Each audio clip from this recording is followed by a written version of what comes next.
જામકંડોળના ધારાસભ્ય જયેશ રાદડિયાએ ગૌવંશ પાંજરાપોળ ખાતે એમના પિતાશ્રીની પ્રતિમાને ફુલહાર કરી શ્રદ્ધાંજલિ અર્પણ કરી.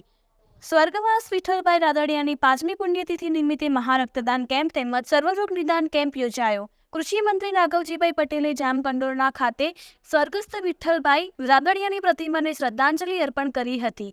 જામકંડોરણા કન્યા વિદ્યાલય ખાતે સ્વર્ગવાસ વિઠ્ઠલભાઈ રાદડિયાની 5મી પુણ્યતિથિ નિમિત્તે ધારાસભ્ય જયેશભાઈ રાદડિયા દ્વારા એમના પિતાશ્રીને પુષ્પાંજલિ અર્પણ કરી કલ્પેશભાઈ વિઠ્ઠલભાઈ રાદડિયા પાંજરાપોળ ખાતે ગૌ માતાને ખોળ ખવડાવી તેમજ ગૌશાળા ખાતે 100થી વધુ વૃક્ષો વાવી વૃક્ષારોપણ કર્યું તેમજ દીપ પ્રાગટ્ય કરી રક્તદાન કેમ્પ તેમજ સર્વરોગ નિદાન કેમ્પને ખુલ્લો મૂકતા ધારાસભ્ય જયેશ રાદડિયા તેમજ સામાજિક રાજકીય આગેવાનોએ વિઠ્ઠલભાઈ રાદડિયાને શ્રદ્ધાંજલિ અર્પણ કરી હતી.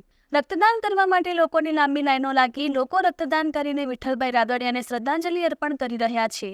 સૌથી વધુ જગ્યાએ રક્તદાન કેમ્પ, નિદાન કેમ્પ વગેરે કાર્યક્રમો યોજીને અનોખી શ્રદ્ધાંજલિ લોકો આપી રહ્યા છે.